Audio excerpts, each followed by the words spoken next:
है नहीं। बिल्कुल। तो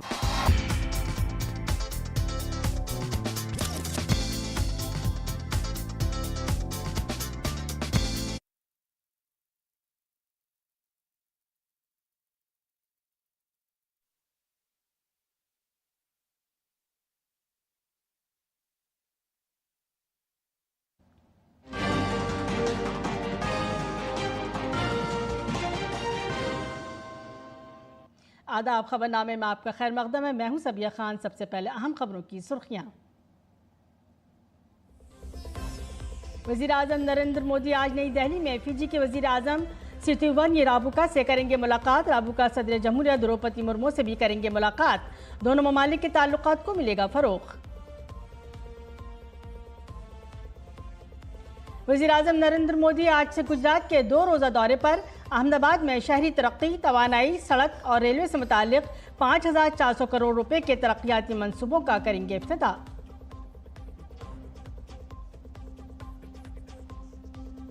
खैराबाद शुभांशु शुक्ला आज पहुंचेंगे अपने आबाई शहर लखनऊ। इस्तकबाल के लिए खुसूसी तैयारियां। वजीर आला योगी आदित्यनाथ शुभांशु को एजाज से करेंगे सरफराज।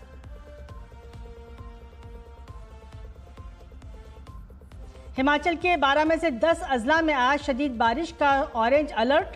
तमाम स्कूल और कॉलेज बंद। उत्तराखंड और राजस्थान में भी शदीद बारिश की वार्निंग के बाद इंतजामिया चौकस।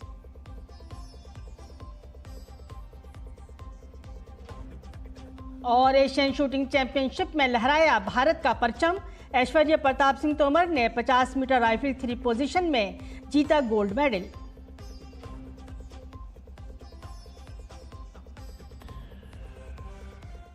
खबरें तफसील से। जमहूरिया फिजी के वजीर आजम सिरिसेना लिगामादा राबुका अपनी अहलिया के साथ भारत के सहरोज़ा दौरे पर हैं। वजीर आजम राबुका का भारत का ये पहला दौरा है। राबुका आज राजघाट पहुंचेंगे और महात्मा गांधी को खराज अकीदत पेश करेंगे। इसके बाद वह हैदराबाद हाउस में वजीर आजम नरेंद्र मोदी से मुलाकात करेंगे। राबुका के साथ आने वाले वक्त में सेहत और तिब्बी खिदमात के वजीर रातू आटेनियो और सीनियर हुकाम भी शामिल हैं। वजीर आजम मोदी मेहमान के एजाज़ में ज़ोहराना देंगे। वजीर आजम राबुका आज सदर जमहूरिया द्रौपदी मुर्मू से भी मुलाकात करेंगे। सदर जमहूरिया मुर्मू ने अगस्त 2024 में फिजी का दौरा किया था। फिजी के वजीर आजम का भारत दौरा और फिजी के दरमियान तवील मुद्दती और देर पर ताल्लुकात को उजागर करता है। काबिल ज़िक्र है कि वजीर आजम नरेंद्र मोदी ने मई 2023 में फिजी के दौरे के दौरान पोर्ट मोरेस्बी में राबुका से मुलाकात की थी।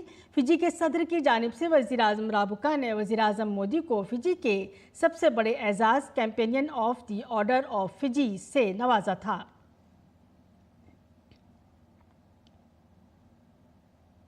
वज़ीर आज़म नरेंद्र मोदी आज गुजरात के 2 रोज़ा दौरे पर होंगे। वो रियासत के लिए 5400 करोड़ रुपए से ज़्यादा के कई तरक्याती प्रोजेक्टों का इफ्तिताह करेंगे और संग बुनियाद रखेंगे। इस दौरे के दौरान पीएम मोदी इंफ्रास्ट्रक्चर और बुनियादी तरक्याती प्रोजेक्टों का आगाज़ भी करेंगे। वज़ीर आज़म मोदी आज अहमदाबाद के घोडल धाम मैदान में एक बड़े जलसे आम से भी खिताब करेंगे। इसके साथ वो गुजरात में बिजली की तकसीम के नेटवर्क को जदीद बनाने के लिए 1000 करोड़ से ज़्यादा के प्रोजेक्टों का इफ्तिताह करेंगे। पीएम मोदी के दौरे में और क्या ख़ास है, देखिए इस रिपोर्ट में। वज़ीर आज़म नरेंद्र मोदी आज गुजरात के अहमदाबाद में गोडल धाम मैदान में एक अवामी जलसे से खिताब करेंगे। वो गुजरात में बुनियादी ढांचा, कनेक्टिविटी से मुंसलिक इंफ्रास्ट्रक्चर का इफ्तिताह और संग बुनियाद रखेंगे। गुजरात में बिजली नेटवर्क की जदीदकारी के लिए 1000 करोड़ रुपए से ज़ायद की स्कीमों का इफ्तिताह करेंगे। 5000 करोड़ से भी ज़्यादा रुपये का विकास का खातमुहूर्त और लोकार्पण होने वाला है। साथ में दूसरे दिन हासलपुर के अंदर जैपनीज़ कंपनी के साथ ईवी कंपनी का पूरा लोकार्पण होने वाला है। वहीं रेलवे की 1400 करोड़ रुपए से जायद की स्कीमों का आगाज होगा, जिसमें 65 किलोमीटर तवील महसाना पालनपुर रेलवे लाइन को दोहरी और कटोसन रोड साबरमती के लिए एक मुसाफिर बरदार ट्रेन का इफ्तिताह भी शामिल है।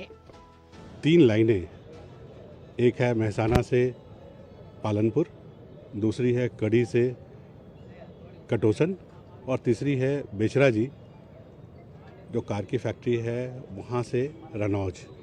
ये 3 लाइनों का डेडिकेशन है। वज़ीर-ए-आज़म प्रधानमंत्री शहरी आवास योजना के तहत अहमदाबाद के कुर्ब जवार में झोंपड़ी झुग्गियों की बाज आबादकारी, आबी इंतजाम और सीवरेज की साफ सफाई में सुधार होगा।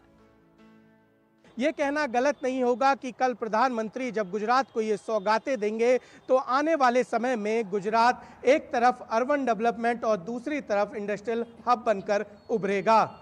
कैमरा पर्सन लक्ष्मण के साथ निशांत राय, डीडी न्यूज़, अहमदाबाद।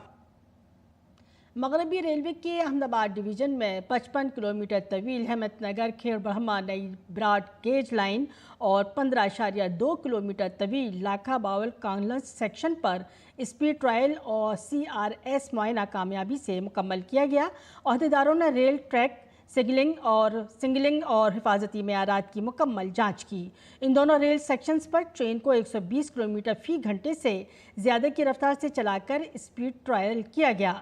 रेलवे के वजीर अश्विनी वैष्णव ने इस टेस्ट का वीडियो अपने एक्स हैंडल पर शेयर किया है। पूरी दुनिया में भारत का सर फख्र से बुलंद करने वाले खलाबाज शुभांशु शुक्ला आज लखनऊ अपने घर पहुंचने वाले हैं। इस मौके पर यूपी की राजधानी लखनऊ में उनके इस्तकबाल की शानदार तैयारियां की गई हैं। शहर को सजाया गया है, कई मकामात पर उनके पोस्टर लगाए गए हैं। एयरपोर्ट पहुंचने पर उनका शानदार इस्तकबाल किया जाएगा। इसके बाद वो रोड शो में भी शिरकत करेंगे। रोड शो के बाद तकरीबन 3:30 बजे खलाई मुसाफिर शुभांशु शुक्ला वज़ीर आला योगी आदित्यनाथ से भी मुलाकात करेंगे। शुभांशु शुक्ला सिटी मोनेस्टेरी स्कूल लखनऊ के तालिब इल्म रहे हैं। CMS स्कूल की जानिब से उनके एजाज़ में खुसूसी तैयारियां की जा रही हैं। शाम 4 बजे लोक भवन में उनके एजाज़ में एक प्रोग्राम का इनेकाद किया गया है। शुभांशु शुक्ला भारतीय फ़ज़ाइया के तजुर्बाकार पायलट हैं। वो 4 एक्सियम मिशन का हिस्सा बने और बैनुल-अक़वामी खलाई स्टेशन ISS तक पहुँचने वाले पहले भारतीय के तौर पर तारीख़ रक़म की। वो हाल ही में अमेरिका से नई दिल्ली वापस आए हैं। इस दौरान उन्होंने वज़ीर-ए-आज़म मोदी से भी मुलाकात की थी। उत्तर प्रदेश के बुलंदशहर के खुर्जा में एक बड़ा सड़क हादसा पेश आया। नेशनल हाईवे 34 पर घाटल गांव के करीब एक कंटेनर ने एक ट्रैक्टर ट्रॉली को टक्कर मार दी। ट्रॉली में सवार 8 अफराद की मौत हो गई, जबकि 43 अफराद जख्मी हो गए। पुलिस के मुताबिक कासगंज जिले के सौरभ थाना इलाके के रिफाइटपुर गांव में रहने वाले अफराद राजस्थान के हनुमानगढ़ जिले में वाक़े गोमाडी मंदिर जा रहे थे। हादसे के वक्त ट्रैक्टर ट्रॉली में तकरीबन 60 अफराद सवार थे। हादसे की इत्तला मिलते ही पुलिस की टीम मौके पर पहुंच गई और जख्मियों को अस्पताल में दाखिल कराया। छत्तीसगढ़ के बस्तर डिवीजन के सुकमा जिले का पूर्ववर्ती गांव कभी नक्सलियों की राजधानी और माओ नवाज कमांडर हुडमा की जाए पैदाइश के तौर पर जाना जाता था, लेकिन अब ये इलाका बदल रहा है। जहां कभी बारूद की बू और गोलियों की आवाज़ गूंजती थी, आज सड़क, बिजली, पानी की टैंक, मोबाइल नेटवर्क और आंगनवाड़ी जैसी सहूलियात गांव की नई पहचान बन रही हैं। ये गांव अब अमन और तरक्की की राह पर आगे बढ़ रहा है। देखिए डीडी न्यूज़ के नामानिगार सुमेश पटेल की ये ग्राउंड रिपोर्ट। मैं इस वक्त मौजूद हूं सुकमा जिले के जगरगुंडा इलाके पर और यहां पर सुरक्षा बलों और आम लोगों के प्रयास से ये सड़क बनकर तैयार हो चुका है। करीबन इस सड़क को बनाने में करीबन 10 वर्ष का समय लगा है। करीबन इन चुनौती के बीच में यहाँ पर ये सड़क बनकर तैयार हो गया है। ये सड़क 3 जिलों को जोड़ती है, जिसमें सुकमा, बीजापुर, दंतेवाड़ा, और इस सड़क पे लगातार जो सुरक्षा बल के जो जवान हैं लगातार यहाँ पर मुस्तैद रहते हैं। यहाँ पर कई सुरक्षा जो कर्मी हैं सड़क को बनाने में शहीद भी हुए हैं। और दूसरी तरफ मैं आपको बताऊं, छत्तीसगढ़ के दूर नक्सल प्रभावित इलाके का एक जगरगुंडा दक्षिण बस्तर के 3 जिलों को जोड़ता है, जिसमें दंतेवाड़ा, बीजापुर, सुकमा का सेंटर पॉइंट भी है। जगरगुंडा तक पहुंचने के लिए इस इलाके में सबसे बड़ी वजह है कि वो सड़क 10 साल के लंबे इंतजार के बाद बना है। और सबसे प्रमुख बात बताऊंगा, यह नक्सलियों की सबसे जो राजधानी कही जाती थी, हिडमा जो मोस्ट वांटेड नक्सली है उसकी राजधानी कही जाती थी। यहाँ पर हमारे साथ सुरक्षा बल के जो यहाँ पर ऑफिसर हैं उनसे बातचीत करेंगे कि सड़क को बनाने के लिए किन किन चुनौतियों का सामना करना पड़ा। डेली हमारी जो कंपनीज होती हैं वो ड्यूटी निकलती हैं, सुबह से लेकर शाम तक वो लोग वहाँ पे उसको प्रोटेक्शन देते हैं। जो कॉन्ट्रैक्टर्स वगैरह की जो गाड़ियाँ, व्हीकल्स वगैरह यहाँ आती हैं, ट्रक्स आते हैं, कंक्रीट वगैरह जो आता है इस एसफॉल्ट रोड को बनाने के लिए, कितने सालों के बाद ये जो सड़क है बनकर तैयार हुआ है, और इस सड़क को बनाने के लिए बताया जाता है कई हमारे जो सुरक्षा बल के जवान हैं वो भी शहीद हुए हैं। एक तरीके से हम लोग ये बोल सकते हैं कि ये खून से बनी है जवानों की, तब जाके ये रोड बनी पाई है यहाँ पे। और सर इसको बनाने में लमसम अप्रॉक्स 24 इयर्स प्लस का समय लग गया, तब जाके सर ये रोड बन पाई है यहाँ पे। 24 साल का ये लंबा अंतराल रहा। पहले 3 जिलों को जोड़ती थी ये सड़क, बीजापुर, सुकमा, दंतेवाड़ा मुख्य गढ़ था ये बाजार का। लेकिन फिर नक्सलियों का आतंक ऐसा हुआ कि उसके बाद सब तरफ से घिर गया, और उसके बाद ये आवागमन यहाँ बिल्कुल बाधित हो गया। रोड हुआ करता था मगर रोड नहीं था, और संगेड़ा बस चलती थी उस जमाने में। उसके बाद लंबे अरसे के बाद ये रोड अब बन के अपने सामने तैयार है सर। आज हमको खुशी महसूस होती है कि हम चाहे बीजापुर हो या दंतेवाड़ा हो या दुर्नापाल हो, अब जाने में हमको ज़्यादा तकलीफ नहीं है सर। इलाज कराने के लिए हमको बहुत दूर जाना पड़ता था। जैसे यहाँ पे अस्पताल तो जरूर था, लेकिन यहाँ पे उतना दवाइयों का पर्याप्त मात्रा में नहीं हो पाता था, तो हम लोग यहाँ से दंतेवाड़ा या तो फिर सुकमा जाकर के इलाज कराते थे, या फिर भद्राचलम जाके इलाज कराते थे। कहीं ना कहीं इस इलाके में एक नक्सलियों का जो दबाव भी रहा है वो दबाव कम हुआ है, और जिस तरह से बस्तर में हम विकास की बात करते हैं तो बस्तर में विकास इसी तरह से हो रहा है, और जिस तरह से बस्तर लगातार विकास की ओर बढ़ रहा है। अपने कैमरा सहयोगी मनोज लोखंडे के साथ मैं सोमेश पटेल, डीडी न्यूज, जगरगुंडा, दंतेवाड़ा, सुकमा। अब बात करते हैं बदलते बिहार की। हर रोज़ हम आपको ऐसे लोगों से मिलवाते हैं जो कभी रोज़गार की तलाश में अपने गांव, खेत और प्यारों को छोड़कर बिहार से हिजरत कर गए थे, और ये हिजरत बिहार का मुकद्दर बन गई थी। लेकिन पिछले कुछ सालों में हालात बदल गई हैं। बदलते हुए बिहार में अब वो न सिर्फ अपनी रियासत में रहकर पहले से बेहतर ज़िंदगी गुजार रहे हैं, बल्कि दूसरों के लिए भी मिसाल कायम कर रहे हैं। बिहार में सनअती तरक्की के नए रुझान ने रिवर्स माइग्रेशन यानी हिजरत से वापसी को जन्म दिया है। रियासत में उभरती हुई सनअतों ने बड़ी तादाद में कारकुनों को रोजगार के मौके फराहम किए हैं। बिहार में सनअती इनकलाब के बाद बड़े पैमाने पर लोग बिहार की सनअतों में काम करके बिहार की मौशी तरक्की में हिस्सेदार बन रहे हैं। देखिए हमारे नामनिगार कुमार आलोक की ये रिपोर्ट। हम अभी बिहार के इंडस्ट्रियल एरिया में एक फैक्ट्री में हैं, जो फैक्ट्री बैग का निर्माण करती है, चाहे वो स्कूल बैग हो, चाहे ऑफिस में जाने वाले लोगों के लिए बैग हो। तो कंपनी से जब हमने बात की तो कंपनी के मैनेजर का कहना है कि जितना मार्केट में डिमांड है उसके अनुसार हम सप्लाई नहीं कर पा रहे हैं, इतनी डिमांड ही बैग की। और सबसे बड़ी बात है कि हम काफ़ी दिनों से, डीडी न्यूज़ काफ़ी दिनों से आपको बदलते बिहार की एपिसोड दिखा रहा है, जिसमें हम वैसे लोगों को ला रहे हैं जो कभी बाहर काम करते थे, पलायन का दर्द झेल रहे थे, लेकिन बिहार में तेजी से हो रहे औद्योगिकरण ने उनकी जो किस्मत बदल दी है, और जो लोग बाहर में काम कर रहे थे उनको घर में ही काम मिल रहा है और सुकून की जिंदगी वो जी रहे हैं। आप पीछे मेरे देख रहे हैं, ये बैग इंडस्ट्री में काम करने वाले लोग हैं जो कभी बॉम्बे, कभी दिल्ली, तो कोई चेन्नई, तो कोई तीरपुर, तो कोई लुधियाना में काम कर रहा था। पहले आप कहाँ थे, किस तरीके से आपका काम था और आज क्या है? पहले हम दिल्ली में रहते थे सर, तो वहाँ लेबर का काम करते थे, तो वहाँ बहुत सी दिक्कत रहते थे। बाहर में तो दिक्कत का प्रॉब्लम रहता है, और घर से 6-6 महीना दूर रहना पड़ता था। अब यहाँ है कि बगल में है, फतुआ में मेरा घर है, फतुआ में फैक्ट्री है, तो बगल में है, तो सालों रेगुलर हम लोग का काम मिलता है। आपका नाम क्या हुआ, कहाँ पे थे आप पहले काम कर रहे थे, और यहाँ कैसे आए आप, और यहाँ क्या फ़र्क महसूस कर रहे थे? मुझे मेरा नाम मोहम्मद रिजवान है। पहले मुंबई में ही रहता था, और मुंबई में लगभग मैं बहुत दिन काम किया हूँ। तो वहाँ पे दिक्कत, बहुत सारी दिक्कत था, क्योंकि एक तो सबसे बड़ा दिक्कत होता है कि अपने परिवार को छोड़ करके बाहर जाना, और बाहर में आदमी काम करेगा, साल भर 2 साल आदमी रहता है, घर पे कुछ इमरजेंसी होता है तो उसके लिए बहुत भारी पड़ता था। इसके लिए हम लोग जो है ना अपने गांव डिस्ट्रिक्ट में, हमारे शहर में हमारे पास ये कंपनी खुला, जब से हम लोगों को बहुत सारी सहूलत मिला है। तो बदलते बिहार की कहानी में हम आपको दिखा रहे थे कि पलायन का दर्द झेल रहे जो कामगार बिहार से बाहर मुख्तलिफ जगहों पे गए थे, चाहे वो पंजाब हो, चाहे वो तमिलनाडु हो, चाहे वो केरला हो, चाहे वो गुड़गांव हो, चाहे वो नोएडा हो, और किस तरीके की कहानी आपने सुनी इनकी जीवानी। नीतीश कुमार और एनडीए गवर्नमेंट की सरकार ने जिस तरीके का औद्योगिकरण यहाँ पर पूरे बिहार में फैलाया है, तो वो अपने आप में सराहनीय है। ये मैं नहीं कह रहा हूँ, ये जो जितने भी पलायन का दंश झेल करके लोग आए हैं बिहार में काम कर रहे हैं, उन सभी का कहना है कि सरकार को और ज़्यादा से ज़्यादा यहाँ पर फैक्ट्रीज या कल कारखाने खोलने चाहिए, ताकि हम बिहारियों को बिहार से बाहर काम के लिए पलायन का दंश नहीं झेलना पड़े। कैमरामैन विनोद ओझा के साथ Kumar Alok, DD news, Fatuha industrial area.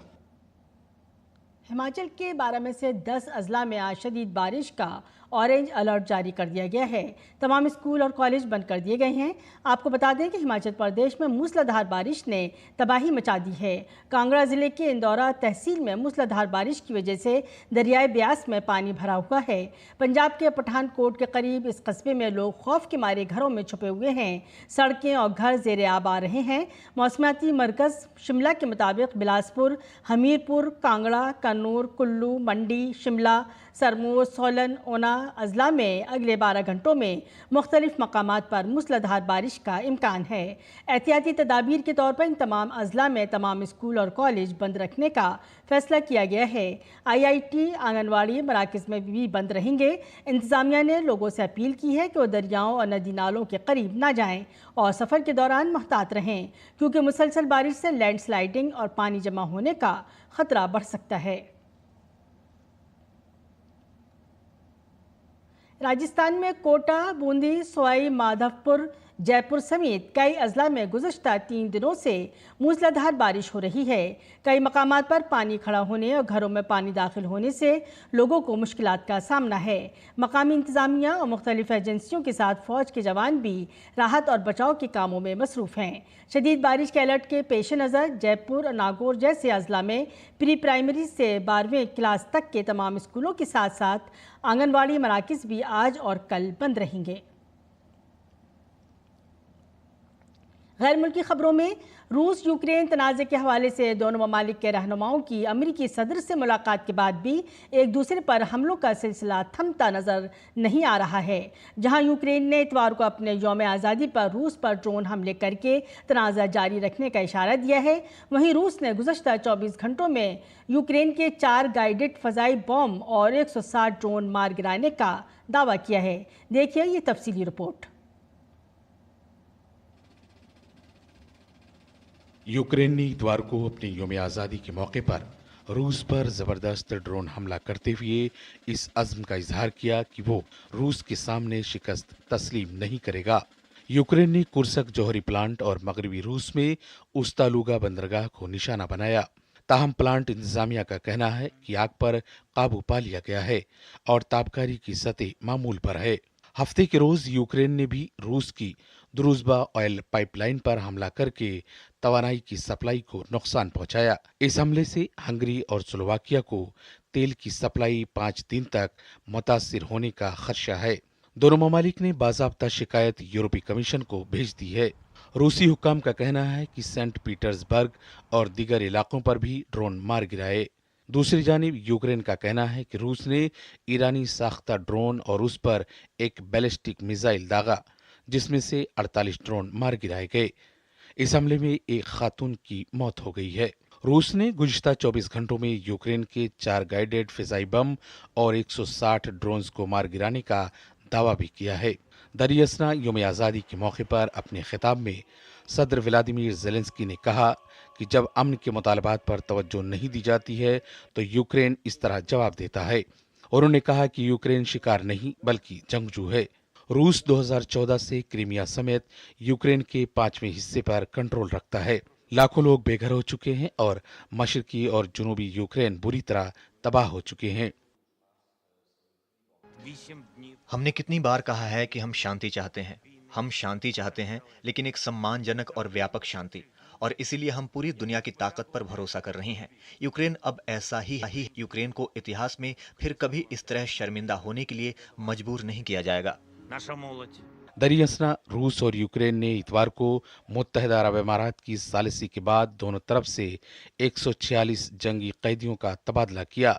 रूस का कहना है कि रिहा किए गए तमाम रूसी शहरी बेलारूस में नफ्सियाती और तिब्बी इमदाद हासिल कर रहे हैं। यूक्रेन ने कुर्स्क के इलाके से 8 रूसी शहरियों को भी मॉस्को भेज दिया है। आपको बता दें कि रूस यूक्रेन तनाज़े को खत्म करने के लिए अमेरिकी सदर डोनाल्ड ट्रंप ने रूसी सदर व्लादिमीर पुतिन के साथ अलास्का में मुलाकात की। इसके बाद यूक्रेन के सदर व्लादिमीर ज़ेलेंस्की ने वाशिंगटन में यूरोपीय रहनुमाओं के हमरा ट्रंप से मुलाकात की। ताहम इन मुलाकातों से जंगबंदी के हवाले से कोई ठोस नतीजा बरामद नहीं हुआ। ट्रंप ने पुतिन और ज़ेलेंस्की के साथ सहफरीकी मुलाकात की बात की। Bureau report, DD news Urdu खबरें। नाज़रीन, अब पेश है दिल्ली से शाये होने वाले उर्दू अखबारात का मुख्तसर जायजा।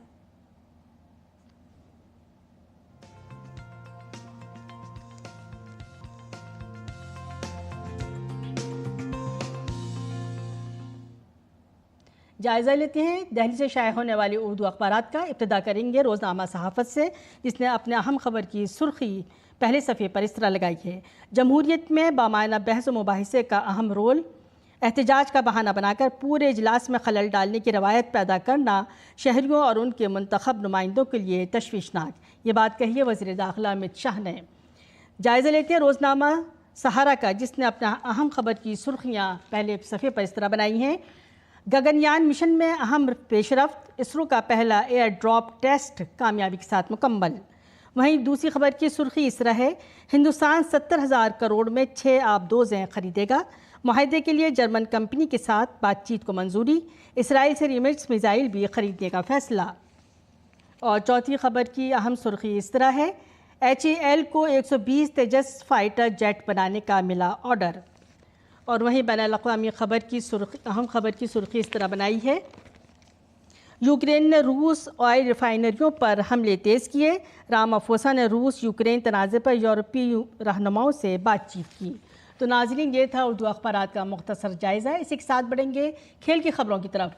खेल की खबरों में ऐश्वर्या प्रताप सिंह तोमर ने एशियन शूटिंग चैंपियनशिप 2025 में मर्दों के 50 मीटर राइफल 3 पोजीशन इवेंट में तलाई तमगा जीता। वो 462.5 पॉइंट्स के साथ सरफहरिस्त रहीं।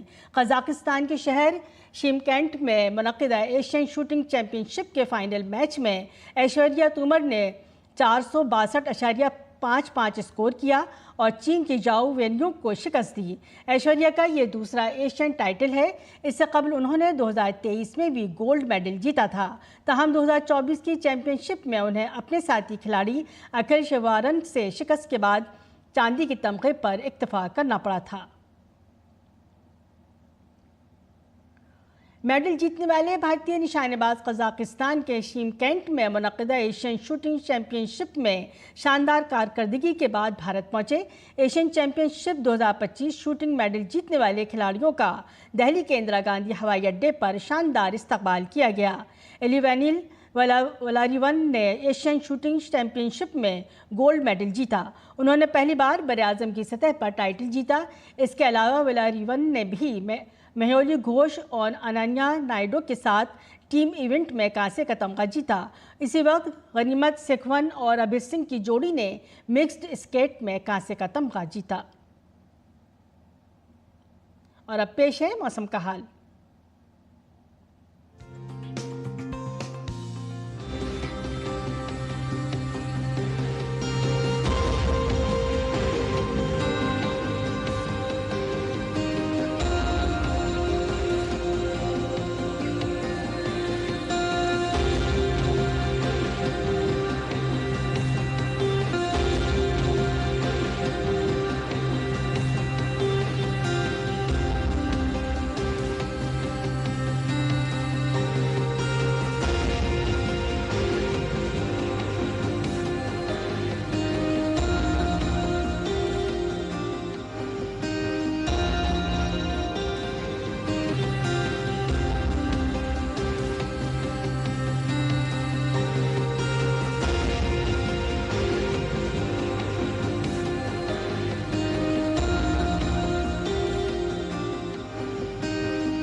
खबरनामे को ख़त्म करती है। इजाज़त दीजिए, आदाब।